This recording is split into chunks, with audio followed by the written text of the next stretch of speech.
You're listening to For the Republic, a love letter to Star Wars animation.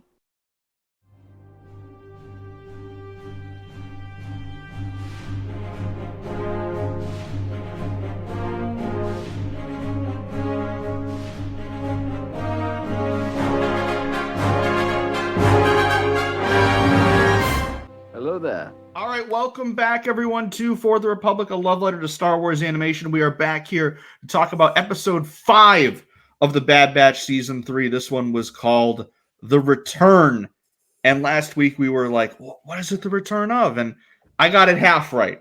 I said it might be the return of Crosshair and Omega to the Batch. I didn't expect the other part, which we will get into. No. But we are not alone. We are not alone, not at all. Andrew and Donovan back here once again. But we are joined by the host and creator of Star Wars in a Galaxy, and also the mastermind and I guess you could say evil genius behind In a Galaxy Epic Confrontations. Eli is here with us. Hey everyone, so excited to be here for an episode title that has never been used in the history of Star Wars before. It definitely wasn't used in the last calendar year. Ever. It is one of my pet peeves. It is one of my biggest pet peeves with Star Wars when it does this. Like, it is completely nitpicky, and I completely understand that it's nitpicky. But whenever they name a character, whenever that's not even the only one this season. There's one later this season called Point of No Return, which is also an episode of the Clone Wars. Wasn't there an episode of Clone Wars titled Tipping Point 2, and that was in the Bad Batch last season too? Yep, there was. Was Point of... I'm going to look up what episode it was now, because I can tell you what it is. I can tell you what it is. Is it in the Onderon arc? Tipping Points is in the Onderon arc. Okay. What's Point of No Return? Point of No Return is the final D Squad. Oh, no wonder I don't remember it. Yeah, because it goes out with the whimper. Yeah. Are we gonna do the D Squad? Are we gonna do D Squad Bad Batch team up? I highly doubt it. I highly doubt it. Mima Gascon. You see, here's the thing: is the fact that they had an entire D Squad comic, and to my knowledge, Meeber Gascon did not show up once in that entire thing. Makes me think that he's done. They're never bringing him back. Oh, he's locked up. He's locked up on Tantis right now. That's the plot. They're gonna break him out of. They're gonna break him out of Tantis. You let me out of here right now, boyos. I mean, Loki had its first and last episode be named the same thing, but I think that was a choice. That was a creative choice. It was a creative choice. Yeah. Star Wars is just like, let's run through the gauntlet. And then there's Mandalorian: The Reckoning and Andor. Reckoning. Oh, well, Thank you. Makes it different. Yeah, just look at the Suicide Squad films. The is very significant. It's very significant. Look at Star Wars, Clone Wars, Star Wars. Clone Wars, different show. Very different shows. But yeah, anyways, Eli, how are you? And before we get started, I just wanted to get your overall thoughts on how this whole season has been going so far. It's been going really great, honestly. I remember specifically, I remember, I think this is the general consensus in a lot of our circles about Bad Batch, where I like season 1 quite a bit. It was good. It didn't do anything like outstanding to me until that the finale, which I thought on the first time around. Then my co-host Jacob and I watched it for In a Galaxy, and and like a lot of things, it markedly improved when we rewatched it. And so I honestly was not like, I'm like, oh yeah, Bad Batch, cool show. And then I got a little chip on my shoulder. Because all throughout fall of 22, what did I hear? Andor, great, Andor, best Star Wars, Andor, dunking on everything. And I saw this show, The Bad Batch, which, even though it had a grim tone, it was like it did have some of the more goofy, like lore intensive stuff. In it, even in season 1. So I'm like, okay, I have this chip on my shoulder about Andor, which is, by the way, a series that I do not hate. I don't hate it. I like it a lot. I just think that people glorified it way too freaking much. But I kind of developed and I saw that Bad Batch season 2 was going to get overshadowed by Mandalorian season 3. Yep, I was the same way. So I got this underdog mentality with Bad Batch, and then it was really good, and I'm like, oh, okay, this is actually really good though. And it delivers. I think Ken Napzok called it one of his favorite season of Star Wars television ever, which I wouldn't go that far, but season up 2. there for You're saying? Yeah. I was kind of right along there with you, where season 1 I liked quite a bit, but I was like, it's not like it didn't reach like peak Rebels or peak Clone Wars quality, which like the first seasons of the shows rarely do. And then season 2, I was like, in the beginning there were some standout episodes and there were a couple weaker ones, but then like almost right around the time it started airing back to back with Mando, I'm like, no, this show is really out of this world. Honestly, for me, is a banger. Honestly, really for me, I started liking it. Like even like the 2-part premiere was very good. But really, it was the Solitary Clone that locked me in. It was Solitary Clone that locked me in, and then Faster, which was a whole shit ton of fun. And then Entombed, which did nothing for me. Yeah, and then that was the one episode of that season that just didn't do anything for me. And then Tribe, which was very good. And then we got maybe my favorite 2 of the entire season, which was the back-to-back, the Clone Conspiracy and Truth Consequences. Ending with the as I call it, the Machiavellian Palpatine speech at the end, which is just beautiful. It's just great. I remember sitting by my computer after watching Truth and Consequences, just sitting there. I'm like, I didn't know they could do that.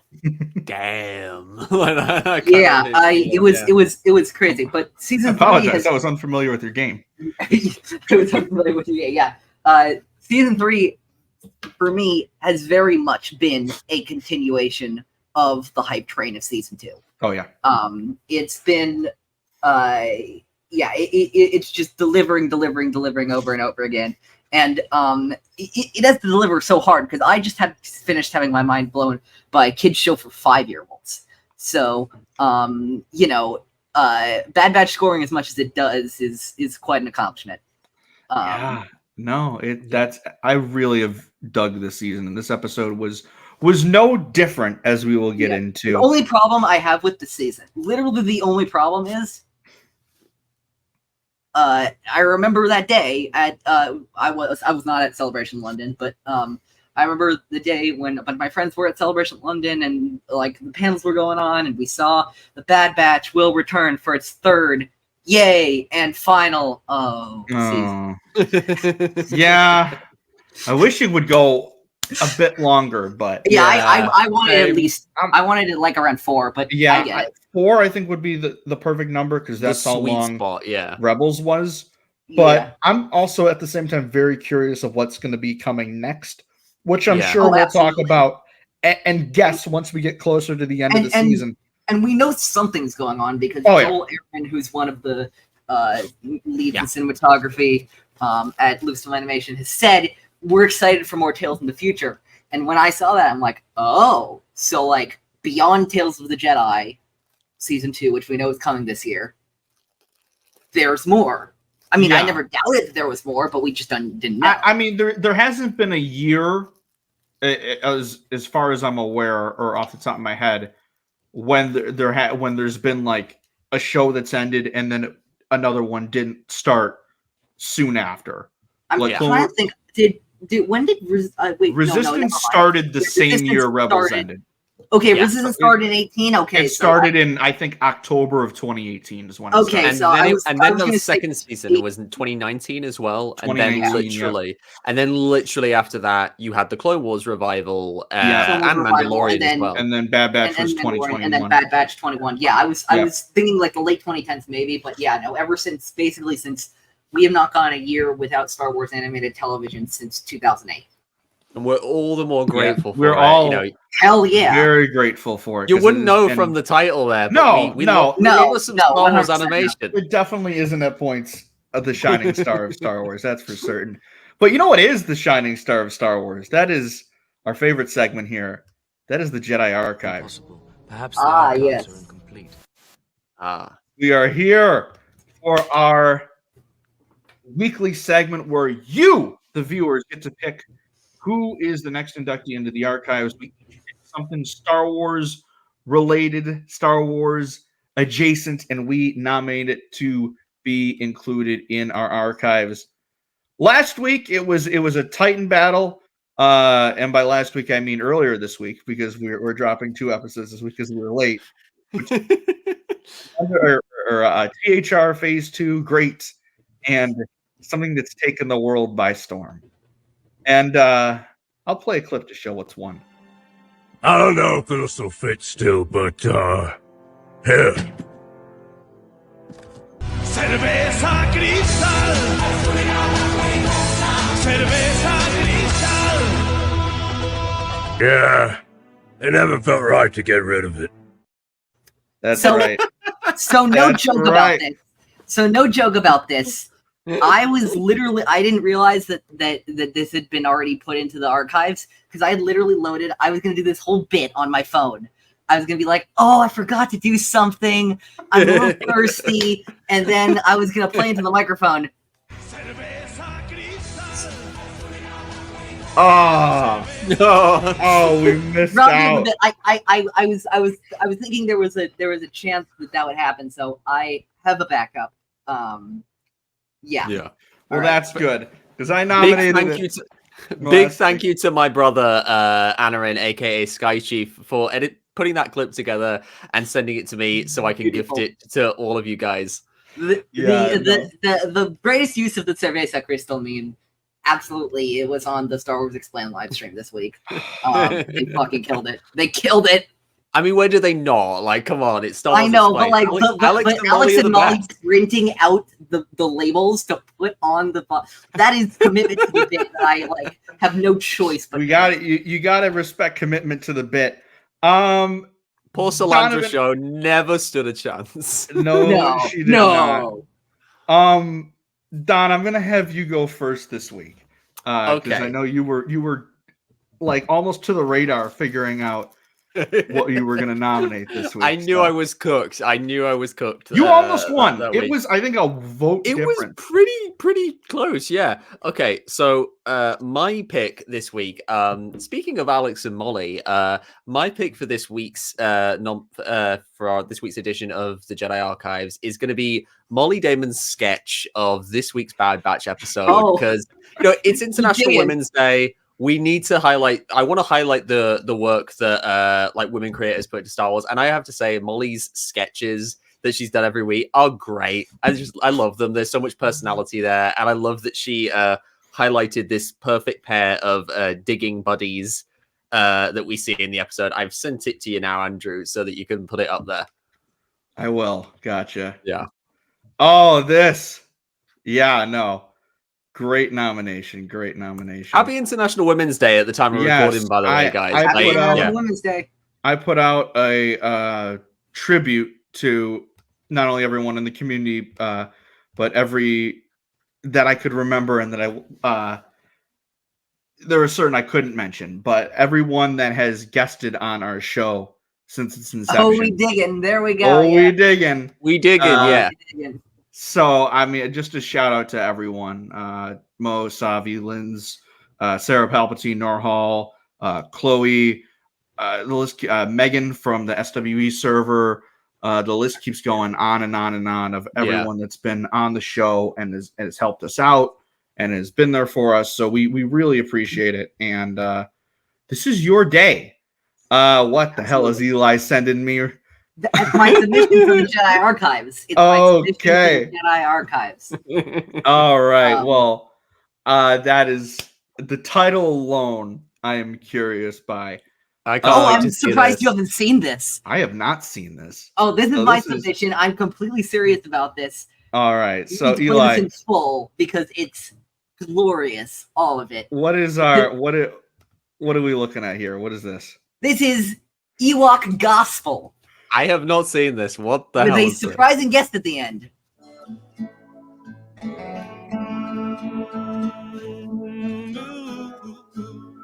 It's been a quarter of a century now, people, since the rebels won the day.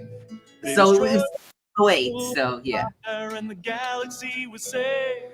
Oh, he's And he's so cooking already. play Ooh. Lando, they're the heroes we all recall. But let's not forget about their big-hearted friends who were. This is a always fan one video, by word the way. call. This is not like associated yeah. with Star Wars. Ewoks, they were more than just cute and cuddly bears. Let's give some credit to the Ewoks. Without their help, the Alliance didn't have a prayer. I was surfing the Star Wars message boards, and Lord, I was shocked to read all the This is a haters while putting ago. down the Ewoks. They say they ruined the first trilogy. Well, they may have been added for the children, and they may have been comic relief. And it may not make sense that they could beat stormtroopers with such primitive weaponry. But why you hating on the Ewoks? Tell me what did they ever Crazy. do to you? Gospel Crazy. now. Love for the Ewoks. Let's give it up, cause it's long overdue. Clap your hands now. Are you ready for the special guest? Got the whole gang involved. Living like the Amish Ewoks. Take it, Billy D. After Princess Oh Leia my crashes God. either Yeah, way, we had our Billy D. Williams is in this video. And who Oh was it my that led God. the Allies to the bunker back door for their sneak attack? And at the end of Act 2, when all was looking bad, who set those captured rebels free? Can somebody remind me who throws the hottest treetop parties in the galaxy? You know he's talking about the Ewoks. They still got it going on after 25 years. Oh, that dates this video. I know, it's 40 now, but still it's all that off. He sold so many toys.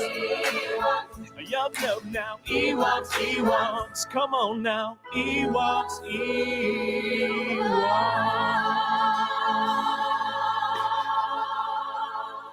Ewoks. 25. Wow. So This was 2008. I Billy believe. Billy D coming in there, taking that 2008. video up I to know, an 10. right? That's the crazy part, right? how much do you think he was paid to do I don't that? know. It's legitimately crazy. Every time I watch that, like, I think I actually saw the Billy D part first, and then saw like the whole thing. And like, just the idea that some guy reached out to Billy D. Williams and said, "Hey, do you want to do this gospel song with me about Ewoks?" And Billy D was like, "Yes." It's fantastic in every That is single way. great. Fantastic. I I'm mean, just that glad. I'm that just glad Pop predates Blue didn't me pop in being there. on. That predates me being on like the internet, and Oh, me I have too. never Jeez. seen that. So that's crazy. That It is is wild. crazy. I never missed that. Yeah, I missed that totally. We Yeah, we need some Ewok gospel in our lives. Glad- Ewok yeah. gospel, As long as praise it doesn't be. involve Paplu, that dude lost me the. That dude lost me my first trivia match against Connor, Arzu, and Candace. Connor and I were neck and neck, and it was Paplu. God damn it! God damn it, Poplu. Thank you All again, right. Alberto, for bringing me on to that trivia. That was a joy. So mine is kind of anticlimactic because it's not even technically Star Wars. It's something that inspired Star Wars. Don, Oh, where I you're think I going know here. what it is. I think I Dune know Part where you're going 2 is with my this, nomination for the Jedi Archives this week. I mean, fair enough. Because- There's gonna be plenty. I've already seen people on Twitter going, "Oh, Star Wars is just a worse version of Jude." Oh, like Get it's that like- discourse out of here right now. My favorite thing is people that are now just realizing that Star Wars was inspired by Dune. like, This where has have been you all common been? knowledge since 1977. It's like Like- Dune, Flash Gordon, Kurosawa. When they Yeah. do a Flash Gordon film, watch when they do a Flash Gordon film in like Yeah. 2036, Uh, and This people are is like, just "This is better Star this is Wars. a better version of Star Wars." By the way, What? the funniest part about the discourse for me is that this person realized that Dune inspired Star Wars with the second movie. There was a Yeah. whole other Dune movie, and they didn't realize that. I guess the amount of sand in Dune Part 2 was like, this is different now. This is just Anakin. It just Oh, took we get it. Timothy Chalamet saying, "I don't like sand," and Yeah. someone's brain just exploded. Wait.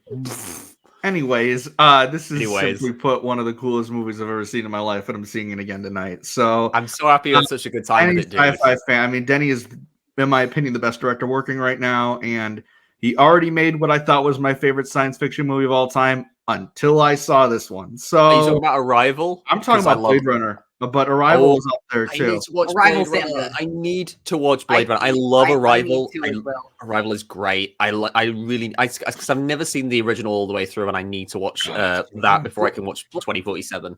So I've seen the original. It's fantastic. I haven't seen 2049. 2049. I really want it. Outstanding.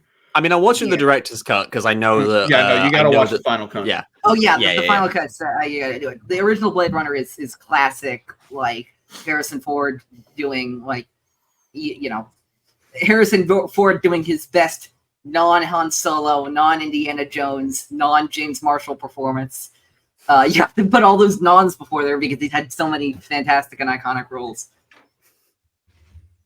All right, so it's a worthy nomination for sure, dude. Yeah. So my that's my nomination. So our choices this week are: we have Molly Damon's Drawing from this week's Bad Batch stream. Shout out Star Wars Explained. We have the Ewok Gospel featuring Billy D. Williams, and we have Dune Part 2. So we're gonna put out a Twitter poll shortly after this episode drops, and you guys can decide what our newest inductee into the archives is. And yeah, we can have some fun together. So now let's get into The Return. And as I mentioned at the beginning of the episode, not only did it imply Crosshair and Omega's return to Clone Force 99, and I guess Echo to a lesser extent, but also we returned to the planet from the Outpost, aka maybe the best episode of the Bad Batch, and definitely one that has so much development towards Crosshair. And this was kind of where it all started with the beginning of his redemption story, and now we're coming full circle here. And there's a lot of great parallel moments, and there's a lot of great moments that go off of that episode and make it even more painful, which I didn't realize was possible. The bit where Crosshair, I wasn't prepared for Crosshair finding Mayday's helmet. With those other clone helmets in the corner, man. That one was tough. That was like, you're trying to hurt us here, Brad, Jennifer. You guys are trying to hurt us with this one. Oh yeah, no. I was like, I saw like Jen Corbett. I feel like this was a while ago. She was like complaining about like some TV show like hurting her emotionally. I'm like, yeah, how's that feel? How's it feel, Jen? You've been doing this to us all this time. They twist the knife too every week. They're like, oh, this one's gonna hurt, and we're like, ah! And it just never gets. I mean, credit to them; they're damn good at doing it. But like, they're certainly correct. It does hurt. It works. It works. So we start the episode off, and it's just immediate. Just like things are feeling good. Omega is in her bed. She wakes up, and it's just still just so nice this early on in the season, seeing her reunited with Hunter and Wrecker. Yeah, it's crazy. I didn't think there were. I think a lot of people were saying this. The next week's 2 episodes are called Infiltration and Extraction, which to me seemed like a giant neon sign saying, "Okay, this is the episode where they're going to get. These are the episodes where they're going to get Omega and Crosshair back." And they're already back, and I'm just like, oh, so what do we have in store now? I'm guessing that that's involving Wolf if it's Extraction, because they already got a tip. Like, they already had a whole episode dedicated to rescuing Gregor, and I imagine that Wolf is going to be elsewhere, somewhere other than Tantis, because there's other research facilities, so it makes sense for it to be Wolf. Oh, I thought they might involve something on Tantis. Maybe they have more intel or something like that. I don't know. I'm not saying you're wrong. I'm saying, to me, it'd feel really weird for them to focus 2 episodes on just Wolf. Yeah. I especially with the fact that there's only 15 this season, unless I can see them Cody. not wanting to do that. Cody's an unless option. It's Cody. That's the thing that really struck me about this episode, actually, to connect it back with the Bad Batch arc all the way at the beginning of TCW. I was watching some of the scenes earlier from that arc. And I think that arc was very good. I'm not saying it was bad. I am saying that the Bad Batch, I think, was a bit caricatured in that arc. they didn't have them quite down as characters. That's kind of why when this show was first announced, they were like, "Huh." Everybody was like, Batch. "Really?" Yeah. Yeah, because I was thinking it should be a video game when the arc first aired. I was like, oh yeah, these characters are perfect for a video game. They're big, they're broad, they're these caricatures. They're like kind of perfectly set up for a video game. You can even like see how the skills would apply. Assault heavy tech specialist officer. I mean, I'm honestly Literally. surprised that they didn't do a game about the team, really. But then I guess because the series has got so involved and they take place relatively close together, the seasons, it kind of makes sense to not do a video game, because then they've, like you said last episode, like a couple episodes ago, Andrew, they've been very careful, Lucasfilm have, with like releasing any tie-in material because of how interlinked these shows are, especially Bad Batch, with how it's linked to stuff like Mando and Dave Filoni's like future projects, like his film, like the Mando film, and his own unannounced Star Wars project, which we all assume is going to be an Heir to the Empire adaptation. Or some version of that. Yeah. I forgot to mention, not to interrupt, but I forgot to mention that Connor told me to remind us to say that to nominate the Star Wars Battlefront Classic remake that is coming next week. So there are actually 4 nominations. How can you even get so I will just retroactively go back and honestly, I'd be totally fine if that wins. I've pre-purchased it. I'm so excited to play it. I played single player on my Xbox before, but I'm so excited for that multiplayer experience, baby. Let's go. I missed out on it for a couple of years because I was the GameCube. I was Team GameCube. I didn't get an Xbox or a PS2, and then when I got my Xbox 360, it was one of the first games I had on there for my birthday, and I played it. Like back in 2006, I was just playing it all the time. I was just like so into it. It was just this perfect explosion of Star Wars, and I'm so glad that like they've re-released it and it's multiplayer. People like the way that Helldivers 2 game is like exploding over TikTok. That's gonna be all of us Star Wars fans. It's our Helldivers 2 right now. We're all gonna be like jumping back into that game. Just classic. It's gonna be crazy. By the way, Don, not to do this to you, I was 3. Damn. Yeah. Why do you have to do that, Eli? Why do you have to do that? I was 8. I mean, my brother was like 4 at the time, so I'll fair enough. But like, No. Damn. We often forget Eli is the baby of the community at points, which is why Connor got very mad when I said he was Connor's dad. Like 2 years ago. I just remember that. It was like, no, no way. No, I'm not the fucking same age as that guy, man. It's fucking crazy, man. Pretty much. Connor, you spend enough time around him. The only person who has a better Connor impression than me is Jared, for obvious reasons. Yeah. The first time he pulled it out when he was on this show, I almost pissed myself in the middle of the episode. I was dying. My favorite thing still is Scotty's edit from the Convert episode. The Convert, yeah. Have you visited the gardens yet? No. Beautiful.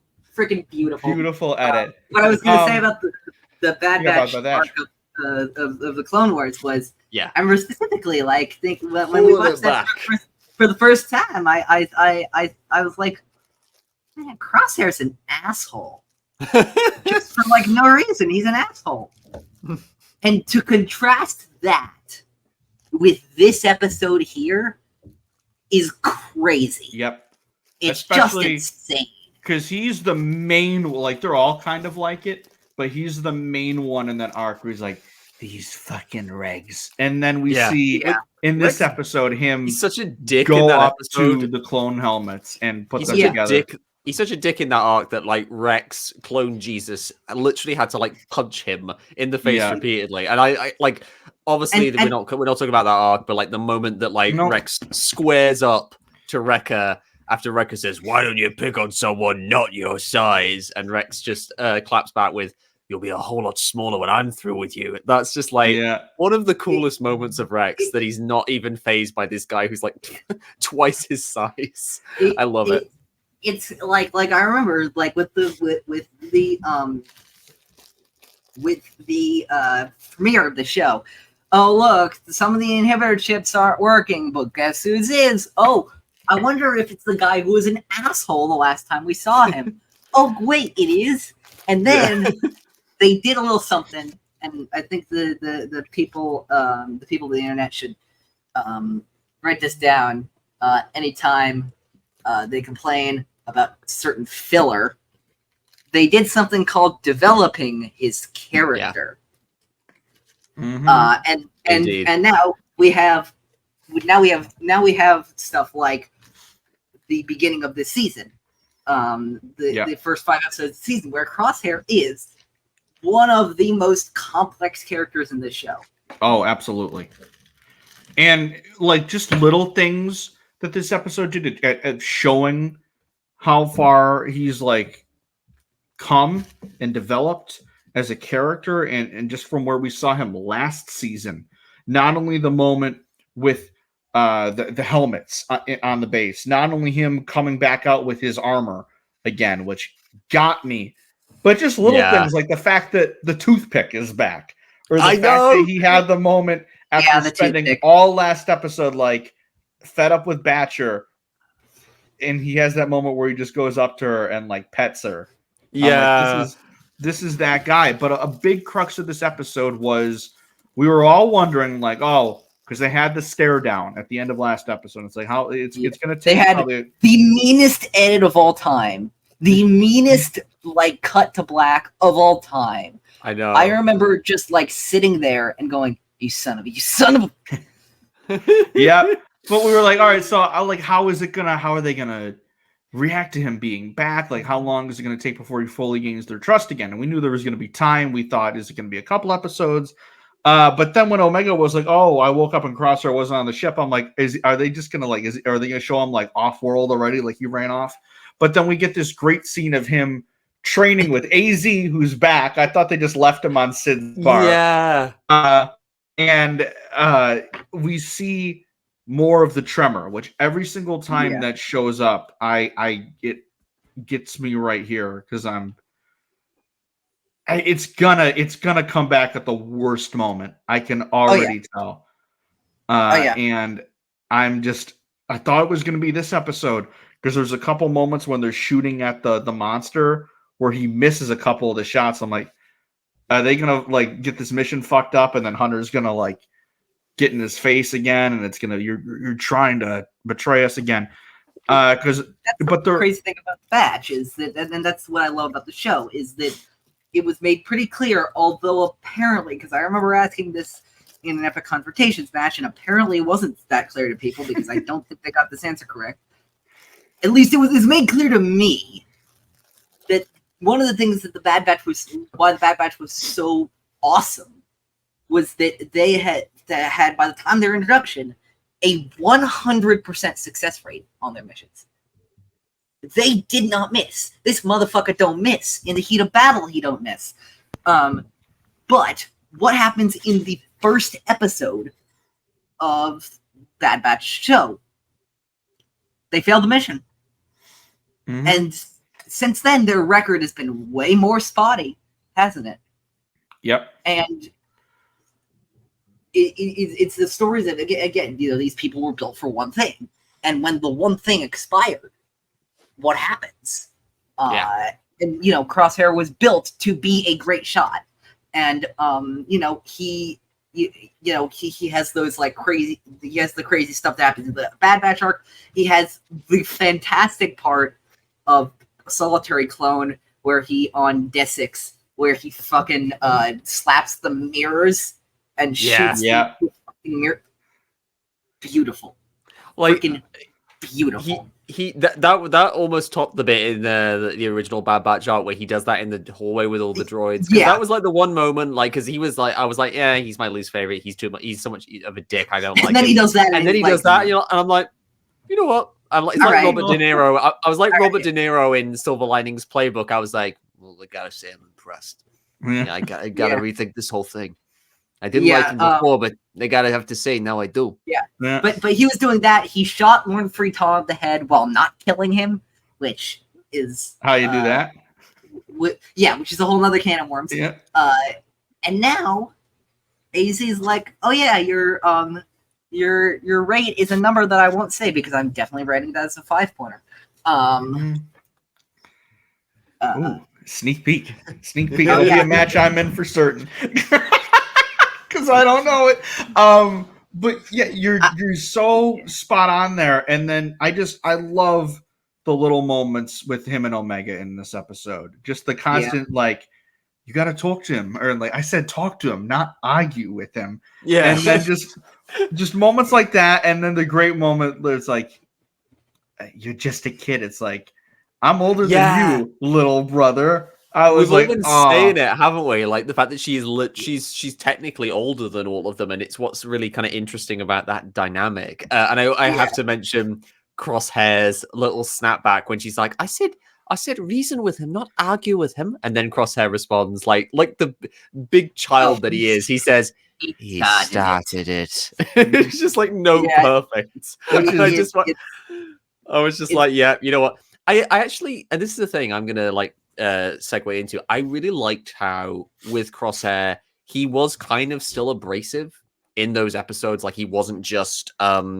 he wasn't kind of like silent and stuff. He actually kind of gave back to the other clones, which is like, you know, Hunter and Wrecker have their reasons for distrusting him, Hunter especially. But I actually liked that he highlighted one of Hunter's like few character flaws that we've seen in the season, because he says, you know, oh, Hunter, he said that Hunter's jealous. Yeah, because we had that whole episode. And again, look, we're talking about like episodes that were filler. Even that episode with Fee where they went investigating, now that has more of a purpose, because that episode was highlighting one of Hunter's main character flaws, that he gets jealous when the other protective figures step in, like whether it's Fee or Crosshair or even, you know, she who shall not be named, Andrew.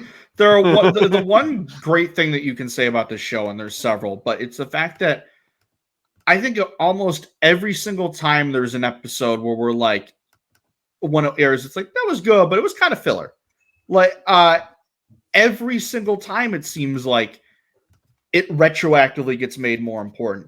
Unfortunately, with the Duran family, that episode, I was just about to bring that up. The goddamn shithole episode. Roland Duran, the Toro Calican of Star Wars: The Bad Batch. Yeah, that got made more important because of Common Ground. I guess. He shows back up. I'm like, Duran. Why does that sound familiar? And then I was like, oh, it's this fucking guy. It's that guy with the horn. Yep. But he was useful this time. You know, he actually helped. Like, he helped move the plot along. I guess, well, he led him to a dead end that was already blown up. But so they got some young clones recruited to the cause. We forgot to mention we are back on Pabu at the beginning of the episode, which is just great. This is their home base now, as opposed to a certain thing on Ord Mantell with a certain person. But like, I was expecting like a quick shot, cleaner. Maybe not any dialogue, but a quick shot of the clone cadets from the second episode. But they weren't here, so maybe later in the season. But I have a theory about where, because obviously Rex and Echo and all of their buddies are holed up somewhere else. I have a theory about that, because we have seen we saw in the trailers for the Bad Batch that, well, the first trailer, that they are at some point going to go to Teth. And we know that because the monastery from the Clone Wars movie is in a shot, like on fire. So I'm kind of thinking that given that Pabu is going to be invaded at some point by the Empire, we've seen it in the trailer, sadly, so we know it's coming. I'm wondering if what's going to have to happen is that the Bad Batch is going to have to go to Teth, because that's where Rex and Echo and their clone resistance are kind of holed up in. Because obviously I don't want to like speculate too hard in case this is like incorrect, but I have a feeling that's where the show's going to end, because what a perfect way to bring everything full circle. Because if this is like, because the Bad Batch is like this extended epilogue to the Clone Wars in a lot of ways. You know, it started with the Clone Wars logo fading, in like literally being burnt away, and the Bad Batch logo takes its place. And we even had the Tom Kane fanfare for the very first episode. So it's been no secret that this show is carrying on from the Clone Wars, and so much of its thematic storytelling and like its character storytelling has been following on from that show's legacy and basically kind of going, well, here's all the aftermath. Here's how all these characters that you followed through that show, here's how they're The all first dealing with episode was literally called After. Literally called After. literally. So what better way to bring everything full circle Another and conclude reused Star Wars title. exactly to like, conclude this extended aftermath of the Clone Wars than to take us all the way back to the beginning with the Clone Wars movie and take us to Teth. That would be sick. I was gonna say, like, imagine if Ventress is there as well, and like On Teth, yeah. like imagine if if my Vader theory is correct, there is a very faint possibility that we could see a Sarge Ventress dual Darth Vader in the Teth Monastery. And I don't know about you, I would kind of like to see that. I'd honestly love to see Ventress dual Vader. Color me that would be- intrigued.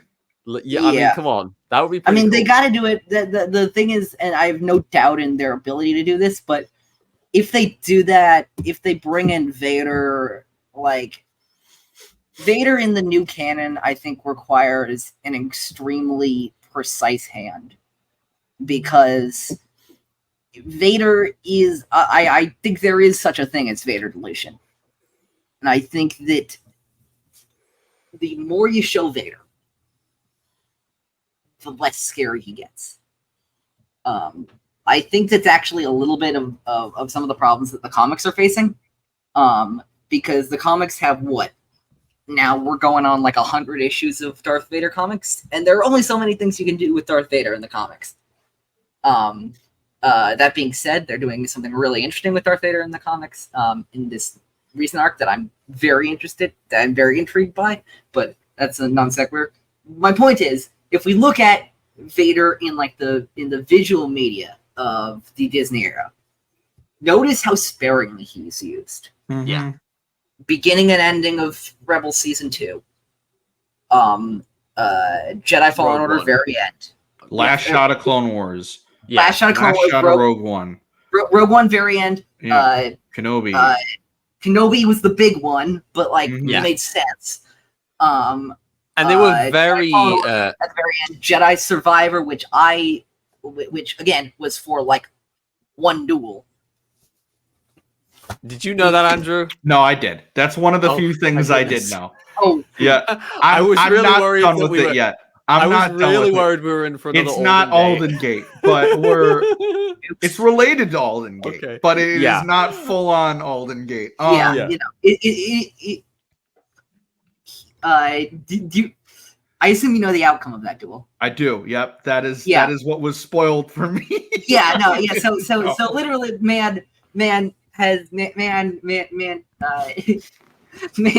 kills one of the leaders of the pack. Is like, Yeah. I'm the head out.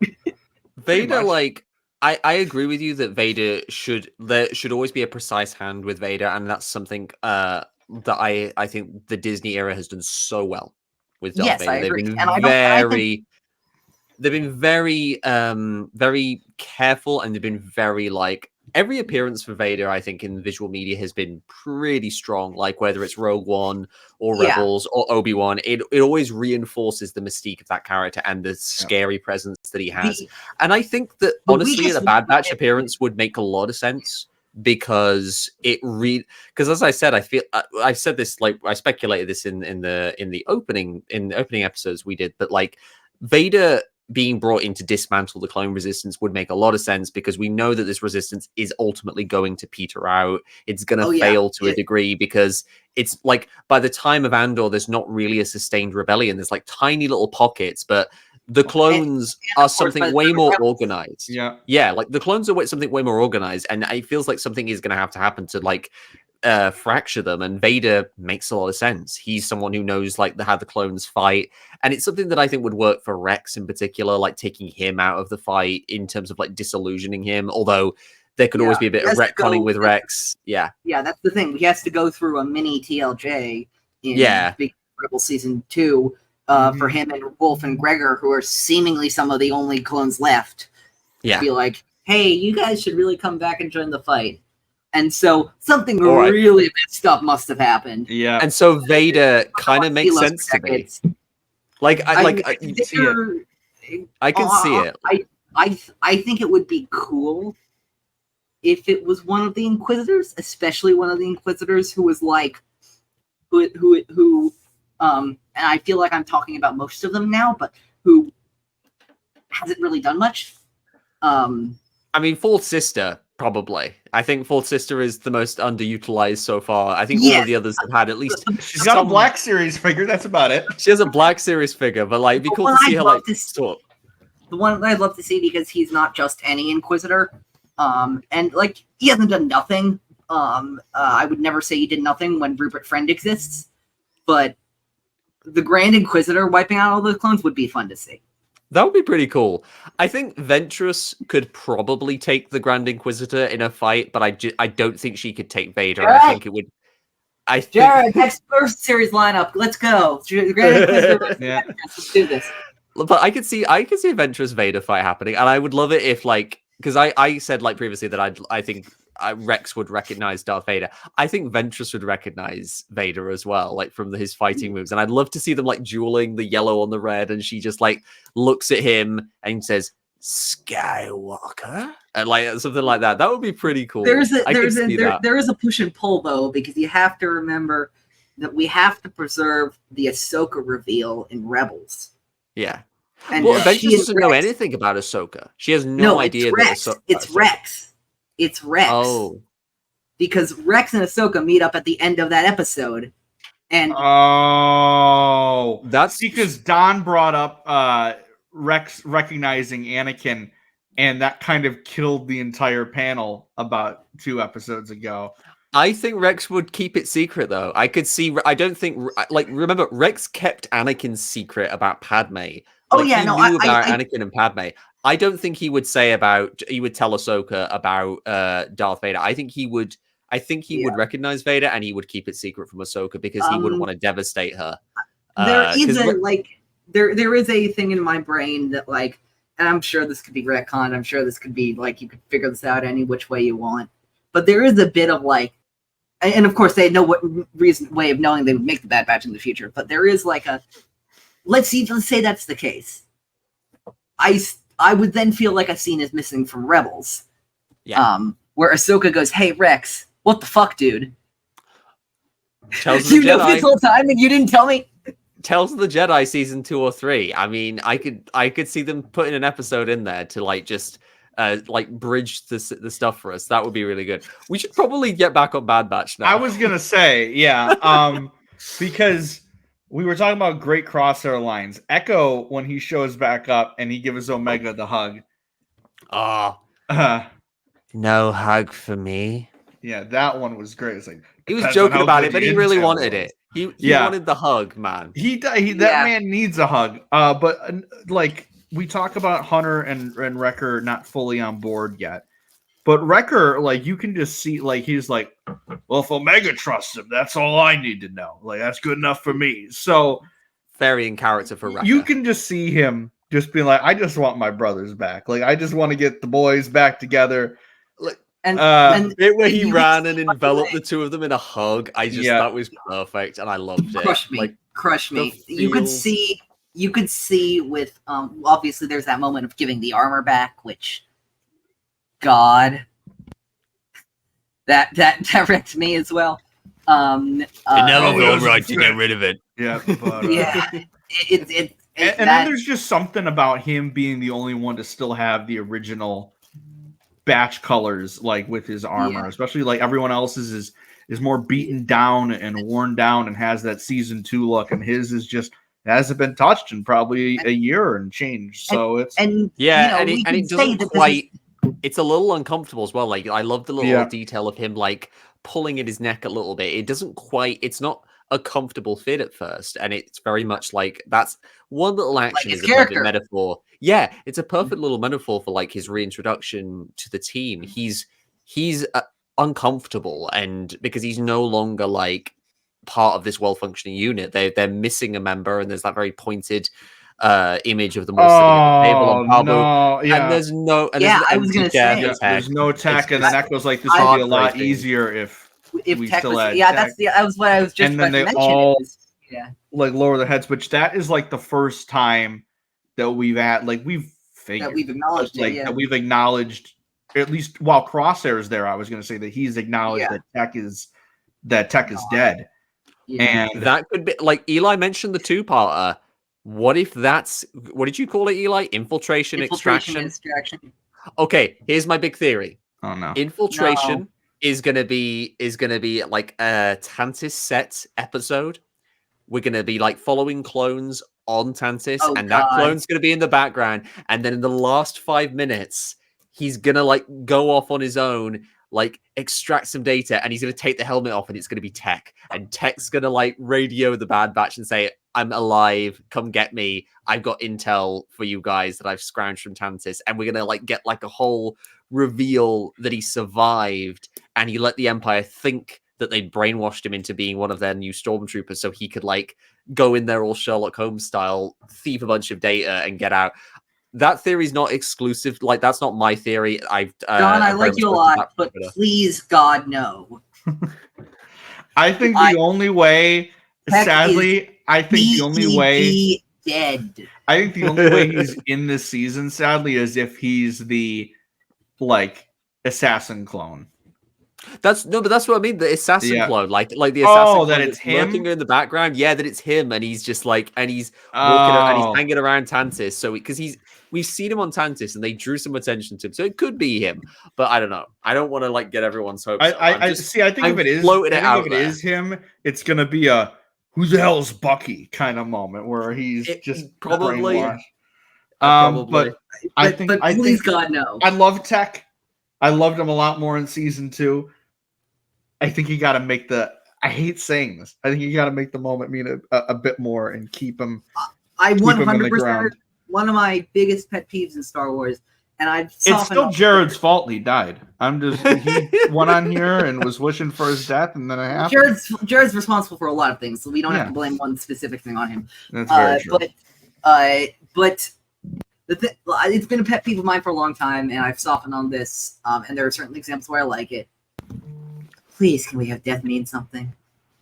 Like Tech's sacrifice, like had a tangible effect on these characters, an intangible moment in the narrative, and like it sucks, but it happens. Mm-hmm. They're Like- already subverting one common Star Wars trope so far this season, which is you get redeemed at, all right, that's it, you're dead. Like Yeah. so far, Crosshair's hopefully he makes it through the season, the whole season. But so far, he's still alive.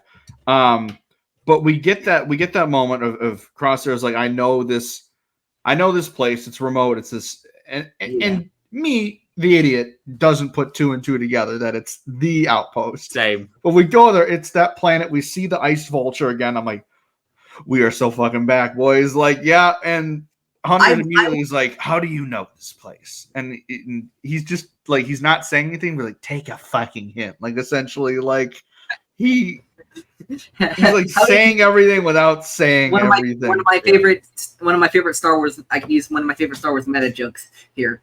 How do you know this place? It was an episode in your series.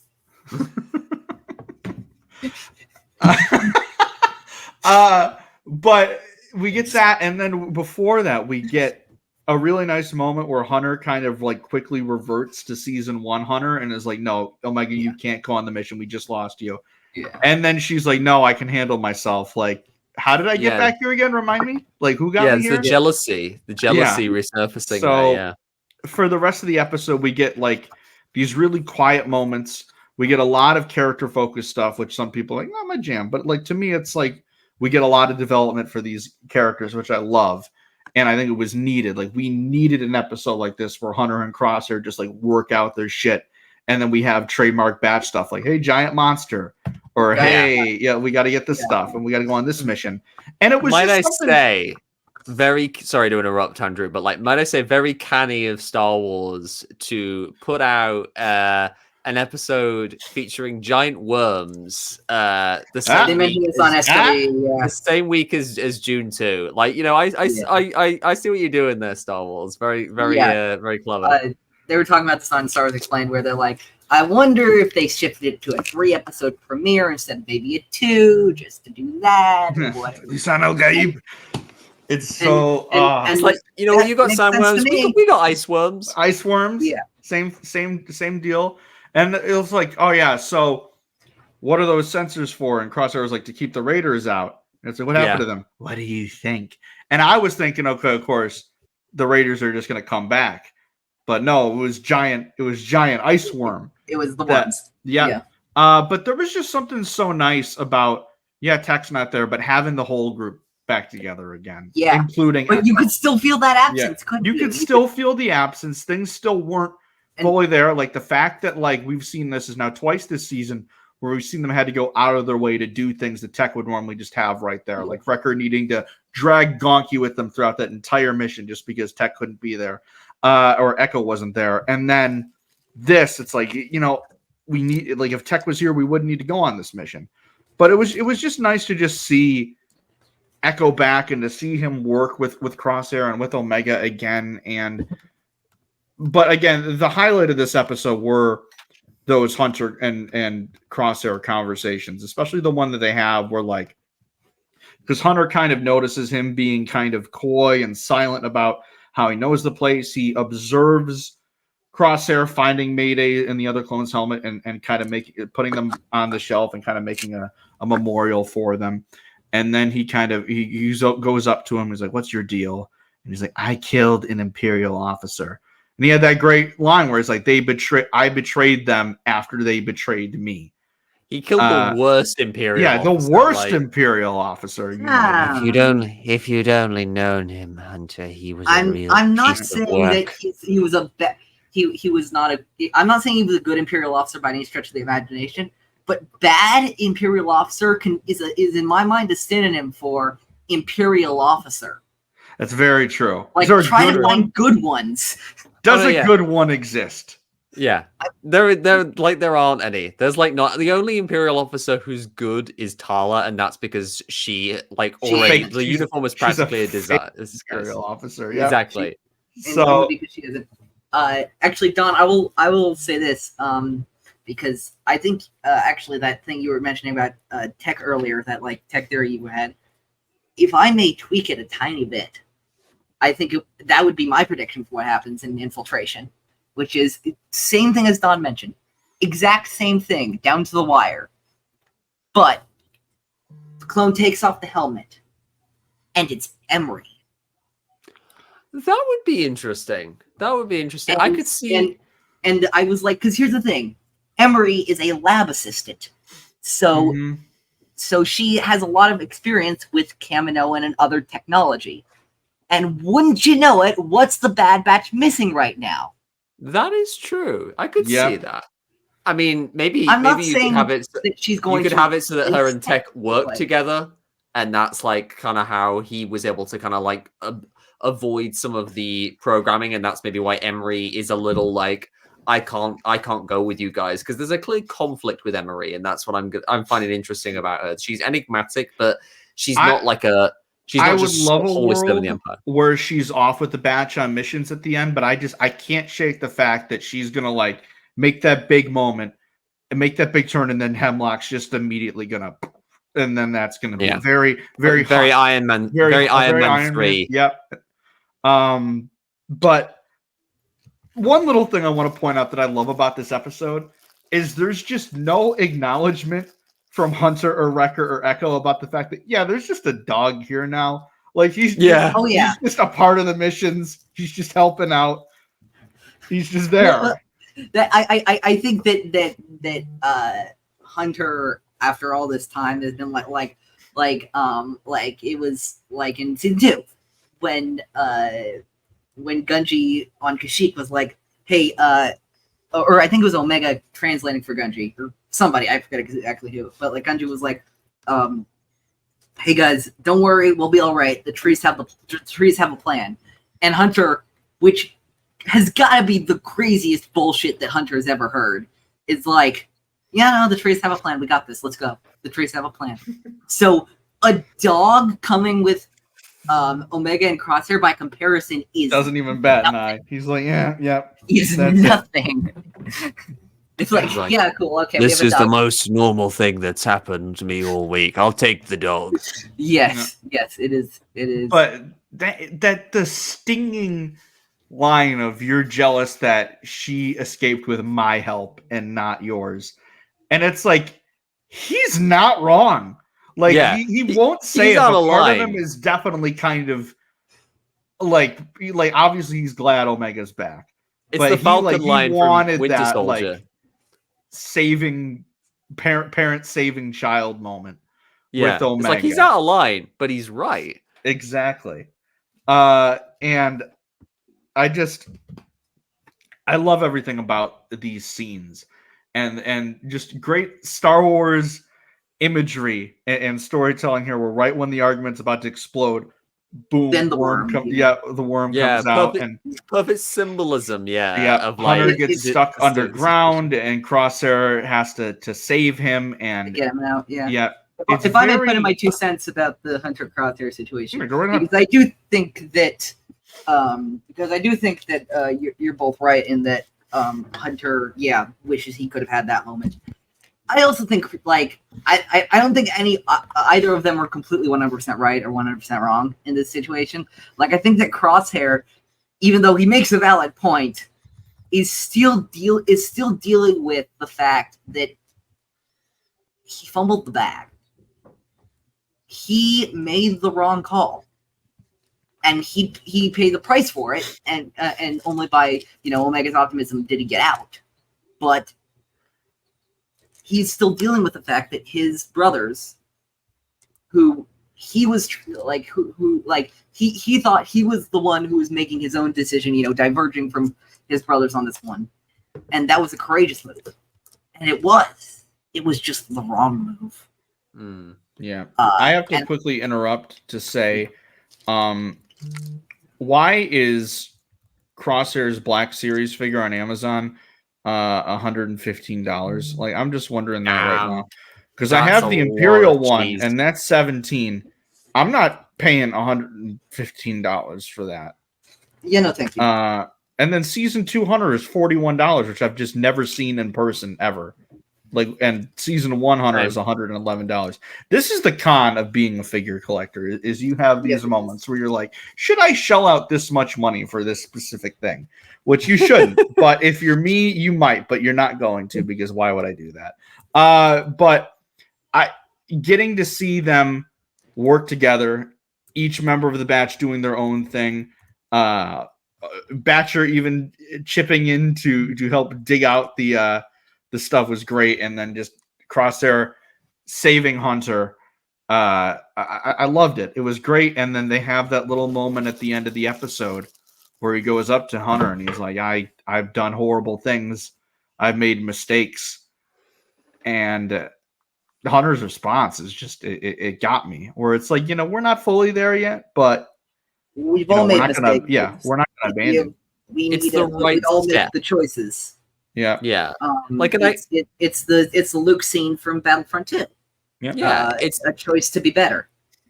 Yeah, it's very similar to kind of echoing Cody's line in Solitary Clone. It's like, yeah, we follow orders, but we make our own choices, our own decisions.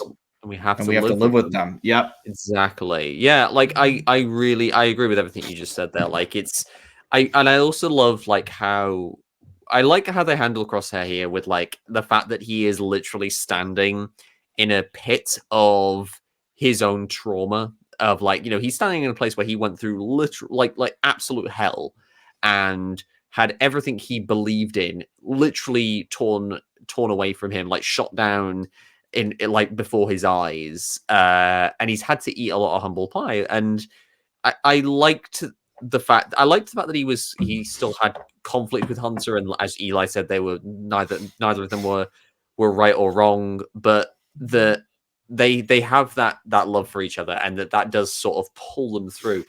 And I'll say one more thing about the worm, actually, because the worm, I didn't say this initially, but I really like the worm. It was a giant worm, a giant monster. Because there's the joke about Wrecker saying, "Why is it always a giant monster?" It's like literally Brad and Jennifer saying, "Yeah, we know how you all are feeling." Meta commentary, a bit of meta commentary for anyone watching Mando season 3. We get you, but frankly, even this show.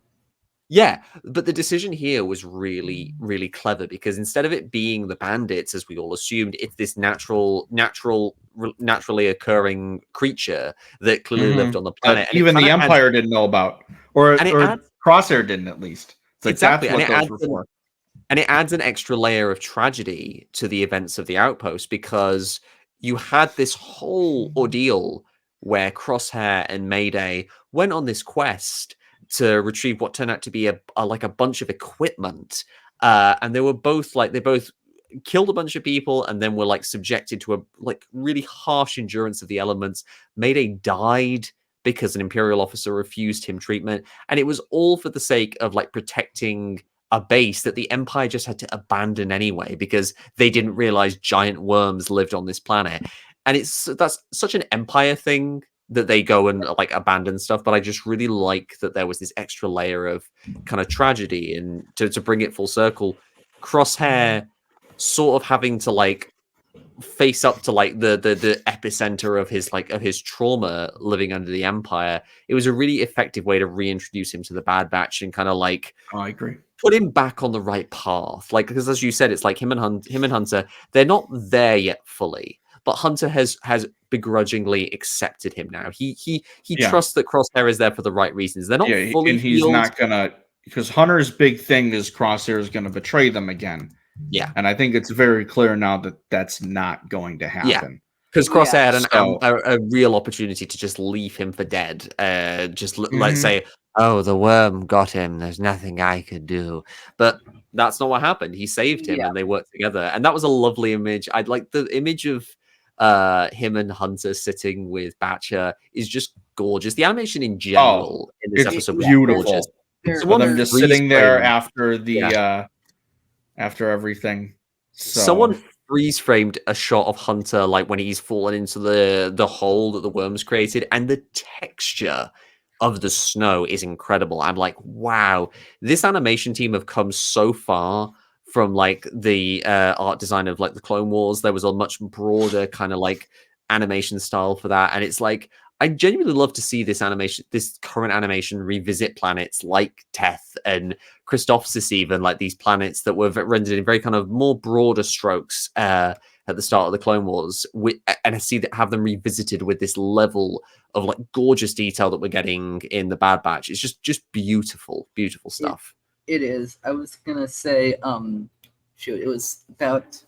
Oh yeah, it was about Hunter and Crosshair, where I think that Hunter knows deep down in his heart. I mean, I think he's having trouble accepting it, but I think he knows that Crosshair is like. I still think deep down he loves Crosshair. Yeah, I still think he like he's seen, not denying he's done terrible things, but he saved them all at the end of season 1. He got that code out to them in season 2. He clearly helped rescue Omega. I think, and of course he's his brother. And I think that Hunter. I think Hunter sees that there is good in Crosshair. I think what Hunter is getting most irritated about is that Crosshair can't see it himself quick enough. Is that Crosshair can't be the good guy he knows he is. Soon enough. You're kind of spot on there. I agree. Like Crosshair has done a lot of like you see it in the pilot. Crosshair is very kind of like resigned. He's very much was kind of like, as you said, like wallowing in self-pity at the start of the arc. He was very kind of like consumed with the fact that he literally said he deserved to stay in Tantis and basically be experimented on. He thought that's all he deserved after the fact that he'd served under the Empire and helped them do all the terrible things that they did. But the Bad Batch are offering actually you see the Bad Batch like take him back in and actually offer him a second chance at things. And then, like Hunter says, it's what everyone kind of everyone deserves a second chance, and it's a very lovely optimistic kind of sentiment to extend. Because like especially nowadays, like and they gave him so many second chances, and again he was always the one that rejected them. He was always the one. Yeah. And I think that's what's kind of nice, because I thought Omega was going to have to be the one that like would be the peacekeeper between them all, and it was really funny that it was Echo instead who had to kind of do that. Like Echo had a really funny line where he's like, "Oh, see, they worked it out, and there's no blood this time." That's a first. I was Yeah. like, Jesus, they're literally like Leo and Raph, like in Teenage Mutant Ninja Turtles. They're feuding with each other that hard. It's like, damn. Like, what kind of fight were they having? Was it like a knife fight to result in blood? That's kind of nuts. I guess we'll never know. But again, this was just, to me, a beautiful episode. I am so loving everything they're doing with this season narratively. They're hitting it out of the park for me. I don't think they've missed this season at all. And I think just having an episode like this where you have kind of that Zuko in Avatar The Last Airbender kind of moment where he is slowly starting to gain the trust of the team. And I think there's going to be one big moment. I mean, we already have a great moment here where he saves Hunter. But I think there's going to be a big moment later in the season where he's like, yeah, no, you can trust me. Hopefully that's not him sacrificing himself. But there's going to be a big moment. I don't think he'll sacrifice. I don't think he'll sacrifice. He's actually like I don't think he'll die like in a big moment by himself. I think he'll die along with all the rest at the end of the season. But that's just me. Okay, I mean, so this is the last episode Eli is guesting on. I mean, all of them except Omega. I mean, all of them except Omega. I mean, okay, I'm gonna add on to my Vader theory there a little bit and say that maybe the final episode's on Teth. Vader comes in, messes the place up, and the Bad Batch stay behind, and they all fight Vader. While Omega gets to give Omega a chance to escape, and then Vader just takes them all down one by one, and it's like the ending of Rogue One condensed. Kill me. Yeah, I'd buy that. I'd buy that. That's been my theory for quite a while. Just since we've known that this is the final season, that Omega is going to live and the rest are going to die. I cannot imagine they're going to kill that kid off. We thought that with Rebels too. Like, we thought everyone had to die because they weren't in A New Hope, because that was back when we all thought, hey, because they're not in this movie, they don't need to be in here. So I can see some of them living, but I think Hunter maybe, because they could. I don't know if Wrecker. I think Omega is definitely safe. I think Omega's safe solely for the fact, there's other reasons, but solely for the fact that you have to tell her and Boba Fett story. Yeah. Yes, you do, and somebody did. Hi. Anyway, but no, that's the other thing is that, if you kill Omega, you do not have a guarantee that Lucasfilm headquarters will be there by the next day. Yeah. Like, you cannot guarantee that for the fans. The fans will be so angry. Like, it would be an outrage if you kill Omega. I don't think they've even ever considered it. I really don't. Like, literally, it'll be the Simpsons movie scene, like, with a bunch of people, like, marching with torches and stormtrooper and, clone trooper helmets. Yes, no, I think Omega's safe. And speaking of I wrote my treatment for a second season of the Book of Boba Fett, which actually involved Omega. And in that, I had Wrecker and Crosshair and Echo and Emery die at the events of the show. Hunter and Omega made it out. Hunter and Omega made it out. Hunter died right after the Battle of Jakku, so he got to see basically the Empire fall. But then he died because of accelerated aging. That makes sense. I just need to do that to get Omega into place because I want her to join Boba's criminal empire, and that would be a bad epilogue, honestly. For the Bad Batch show, maybe we flash forward to post Battle of Jakku, and Omega maybe joined the Alliance or something and fought there, and she comes back and she goes, "It's all over, Hunter. The Empire's gone," something like that, and he's in a rocking chair, just going, "Yeah, nice." And no, he's just in a sorry, no, he's not in a rocking chair going nice. He's like 99. Nice touch. Yeah, Hunter, it is a nice touch. That's just that's the last line of the show. No,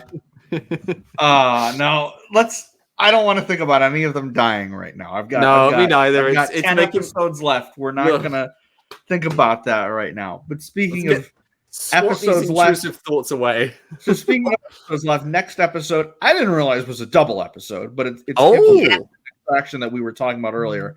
That is Great Extraction. So we got 2 episodes to talk about next week, which is going to be very fun. Don has his theory. I'm going to play it safe and say that I think this is Wolf's appearance. I'm happy to or be at wrong least if it's in Wolf. one of them. But I'm gonna go with my like adaptation of slight adaptation of Don's theory, and I think it's Emery. Where it's Emery. Yeah. Yeah, that would be really cool. I'm gonna stick with my tech theory because if I'm right, I'll feel very pleased that my boy is back for sure. Eli does not want that. I can't. Eli does not want that. I just started getting over Ventress. Okay, like it's been a tough season for me. But yeah, I want that Fee and Tech reunion. Damn it! They can get it at his grave. But thank you. I didn't say it. You're getting me back for the Nemec joke, Andrew. You're getting me back. No. So that is it for this discussion. Again, in my mind, another great episode. This season has been knocking it out of the park repeatedly, and I have no doubt really that next week is going to be any less the same, just because every time the show has done 2-parters, they have been awesome, or at least multi-episode premieres. So I have no doubt in my mind that it's probably going to be the same next week. So thank you to Eli for coming on here, of course, host of Star Wars in the Galaxy. My friend, where can they find you on the socials, and what are you up to these days? Absolutely. Thanks so much for having me on. I really appreciate it, especially because In a Galaxy doesn't do these episode coverages as they happen. I believe we'll get to Bad Batch. Actually, we're going to do a quick turnaround on season 3. I think we're going to probably at the end of the year, which is a quick turnaround for us, get to Bad Batch season 3. But no, you can find me. You can find my show, Star Wars in the Galaxy, which is my friend Jacob and I talking about Star Wars. We're currently in the middle of season 16 and a half of Star Wars in the Galaxy, where we're talking about some of the Vision shorts that came out since we did last Visions. And then we're going to get into season 17, where I'm making him sit through 7 episodes, 7 episodes worth of episodes of Young Jedi Adventures, because God, I love that show. I mean, you can't go wrong with a little bit of Nubs exposure for sure. Gotta have some Nubs exposure. My guy is elite. Nubs Nation. I've done my picking about Nubs Nation. Is it fair to say that Nubs is Star Wars' answer to Elmo? Would you say? I never even thought. I feel like Nubs is more like Elmo. No. I will say no for one reason. Nubs is better. Oh, those are fighting words. No. Elmo, I will go. Elmo want to be as good as Nubs. I will go all out. I did this on our Jedi bracket stream recently. I will go all out for my little blue guy. I will fully go out for my friends, my comrades in Nubs Nation. We are taking over the world. We're forming a movement. We all praise the name of our good blue baby boy. But no, you can find us doing all that stuff at In a Galaxy Pod on Twitter. You can find our show on all the platforms: Spotify, Apple Podcasts, Google Podcasts. We actually, just as we were recording this episode, we just got another one posted, which is us looking at deleted scenes from season 5 of Star Wars: The Clone Wars, as we do sometimes, with deleted scenes. You can find all my personal stuff.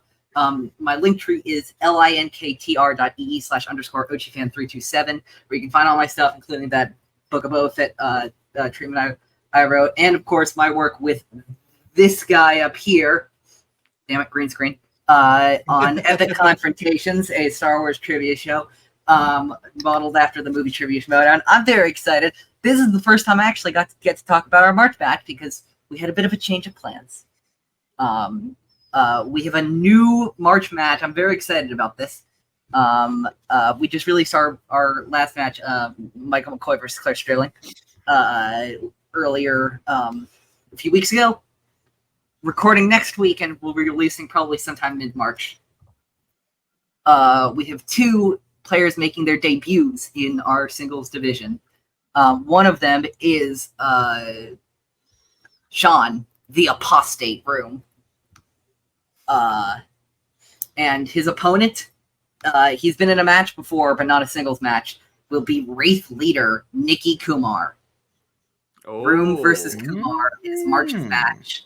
And I can also say April's match also, which is a new team. Jared's team's ban expires in April. So he's teaming up with his co-host Kason. They're calling themselves the Jedi Lords. And so where there's the Wayseekers, there's the Chungus. Oh no. Big Chungus is returning against the Jedi Lords. Jared and Kason versus Alden Diaz and Michael McCoy. Jedi Lords versus Big Chungus is April's match. Boy. The only way I'm surviving that is because Boop is my co-host. They're the only reason I'm going to survive that. They're going to protect me. The boys are back in town. I wish you good luck in that one because you're stronger than I am being able to deal with all of that. Donovan, as for yourself, where can the good people find you? Okay, so you can find me on Twitter at Donovan Mead, TikTok at Donovan McComish, Instagram at Donovan_McComish, Threads Donovan_McComish, Blue Sky at Donovan McComish, .bsky.social. And you know, since his video was like so gracefully shared by Andrew at the start of the video, I'm going to shout out my brother. You can find him on TikTok making sweet gaming vids at Sky Chief with an underscore in between. He's also on Twitter, Sky Chief. Check him out. He's a cool dude. Happy to have him as my bro. But you can also find me, like Eli said, again, screen. You can find me writing questions with Eli and Connor at Star Wars Epic Confrontations. Literally all the stuff he just said. We got some cool stuff coming up. And you can also find me as a writer / executive producer on SWEF, Star Wars Editor Fiction, where myself, Connor, Amy, a bunch of people, Austin, a bunch of us like over at SWE Discord, we write a bunch of fan stories that are all kind of like all taking place within the canon Star Wars timeline. We try to adhere to what's canon, but we also like to lift a few bits and pieces from Legends, put our own ideas in there, provided they don't mess too much with how the Force works, because we're not the path of the open hand. Those guys suck. That's not how the Force works. Don't get me started on like the path of the open hand discourse. I'm currently reading Cataclysm, and I hate the lot of them. They suck. I have written one story, SWF story so far. To take it back to that, it released in 2022, shortly after we finished our Kenobi recaps. It was called Scars of War. Actually, no, it was in the middle of our Kenobi recaps. Never mind. But it's called Scars of War, and it takes place a couple of years after Revenge of the Sith, and it stars a clone survivor of Order 66, known as Blister, who fled the Empire for unknown reasons. And years later, during a retirement on the Outer Rim world of Kivo, he encounters a Jedi survivor of Order 66, the niece of Plo Koon, Shar Koon.